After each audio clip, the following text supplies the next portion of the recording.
இயற்கையை மருந்து சேனலுடைய மேலும் பல பதிவுகளை தெரிந்து கொள்ள இந்த சேனலை சப்ஸ்கிரைப் செய்யவும், பெல் பட்டனை அழுத்தவும். மேலும் மருத்துவரின் ஆலோசனை பெற இந்த வீடியோவில் உள்ள எண்ணிற்கு தொடர்பு கொள்ளவும். இயற்கை மருந்துகளுக்கு வணக்கம்.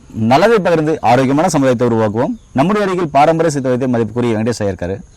அற்புதமான மூலிகை வச்சிருக்காரு. அதை பற்றின முழுமையான தகவல் இந்த வீடியோவில் பார்க்கலாம். வாங்க வீடியோ கொள்ளப்பலாம். ஐயா வணக்கம். ஐயா வணக்கம். ஐயா ஐயா உங்களுடைய கையில் சொடக்கு தக்காளி, இது ஒரு அற்புதமான மூலிகை. ஏன்னா இதை பார்த்தீங்க அப்படின்னா மேலை நாடுகளில் ரொம்ப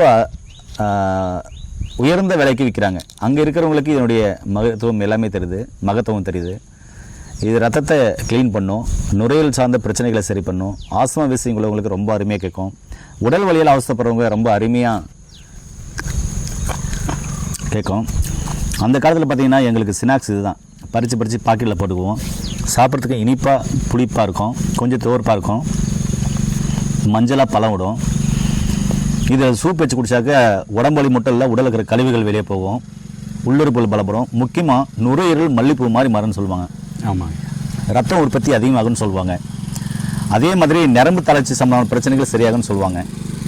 பெண்களுக்கு ஏற்படக்கூடிய அந்த கர்ப்பப்பை பிரச்சனைகள் சரியாகும்னு சொல்லுவாங்க. ஆண்களுக்கு ஏற்படக்கூடிய அந்த பர்சனல் சம்பந்தமான பிரச்சனைகள் சரியாகும்னு சொல்லுவாங்க. அது மட்டும் இல்லை, இதை சாப்பிடும்போது கண் பார்வை கூர்மை அடையும். அதே மாதிரி முடி நல்லா வளர்ச்சியாகும். சொல்லப்போனால் சோரியாசிஸ் சம்பந்தமான பிரச்சனைகள் வராது, தோல் நோய் சம்பந்தமான பிரச்சனை வராது, ஃபேட்டி லிவர் வராது, உடல் எடை குறையும், உடல் இருக்கிற கெட்ட கொழுப்புகள் கரையும். அப்படின்னாலும் நிறைய நானும் பேசியிருக்கேன், நிறைய சொல்கிறாங்க. சரி, அவங்க சொல்கிறதெல்லாம் ஒரு பக்கம் வைப்போம். இப்போ நீங்கள் மக்களுக்கு என்ன சொல்ல வரீங்க? இது எப்படி பயன்படுத்தணும்னு சொல்லலாம். அதே நேரத்தில் நீங்கள் சொன்ன அந்த பட்டியலில் 1-2 விடுபட்டு போனதை நம்ம அதை ரீகால் பண்ணலாம். கண்டிப்பாக. புற்றுநோய் செல்களுக்கு எதிரான ஒரு செயலை வினைபுரியக்கூடிய அழிக்கும் அப்படின்னு சொல்லி. ஆமாம் ஆமாம். புற்றுநோய் செல்களை அழிக்கிறதுல நல்ல ரிசல்ட் கொடுத்துருக்கு. அதே நேரத்தில் சர்க்கரை அளவையும் இது குறைக்குது. சர்க்கரைக்கும் நல்லா வேலை செய்யும். இதை எப்படி கஷாயம் விட்டு குடிக்கலாம்? சர்க்கரை நோய் உள்ளவங்க முக்கியமாக உடல் வலி பிபி உள்ள, ஜாயிண்ட் பெயின், உடல் வலி உள்ளவங்க, கட்டிகள் உள்ளுக்குள்ள நமக்கு கட்டி, ஃபைப்ராய்டு கட்டி, நீர் கட்டி, கட்டி கரையிறதுக்கும் கஷாயம் எப்படி வைக்கலாம் அப்படின்னா, இதோட இலையையும் காயையும் பறித்து மஞ்சள் தூள் போட்டு கஷாயம், நான் ஏற்கனவே நிறைய முறை சொல்லியிருக்கேன் கஷாயம் எப்படி வைக்கலாம் அப்படின்ட்டு. 3 பங்கு தண்ணீர், 3 டம்ளர் தண்ணி, 1 டம்ளராக சுண்டை காய்ச்சி வடிகட்டி குடிக்கணும். இது மஞ்சள் தூள் கண்டிப்பாக போடணும். போட்டு கஷாயம் விட்டு 2 வேளை குடிச்சிக்கிட்டு வரலாம். இது உடல் எடை எப்படி இது குறையும் அப்படின்னா, இந்த பழத்தை சாப்பிடும்போது இந்த பசி எடுக்கிற தன்மையை குறைச்சிடும். அதாவது வயிறு ரொம்ப உபசமான மாதிரி இருக்கும், அதிகமாக சாப்பிட்டா மாதிரி ஒரு உணர்வு ஃபீல் வரும். அதில் என்ன சாப்பிட தோணாது. அப்படி உடல் எடையை குறைக்கிறதுல நம்பர் 1 மூலிகை இது. அதாவது பசி எடுக்காத அளவுக்கு பண்ணி குறைக்கும். அதனால் இது நான் சொல்கிறது நிறைய நீங்களே சொல்லிட்டீங்க, அது விடுபட்டதை மட்டும் நான் சொல்லியிருக்கேன்.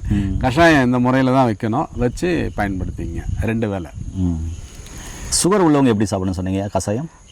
அதுதாங்க ஐயா, இந்த இலையும் காயும், காய் வாட்டமாக இருந்தால் கூட பரவாயில்ல, அப்படியே பறித்து மஞ்சள் கண்டிப்பாக போடணும். மஞ்சள் போட்டு கூட கொஞ்சம் ஒரு 1/2 ஸ்பூன் தனியாக சேர்த்துக்குங்க. சர்க்கரை உள்ளவங்க அந்த உஷ்ணத்தை குறைச்சாலே சர்க்கரை குறைய ஆரம்பிச்சிடும்.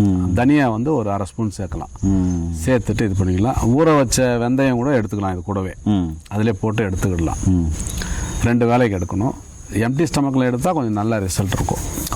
சர்க்கரை உள்ளவங்களுக்கு. சூப்பருங்கய்யா.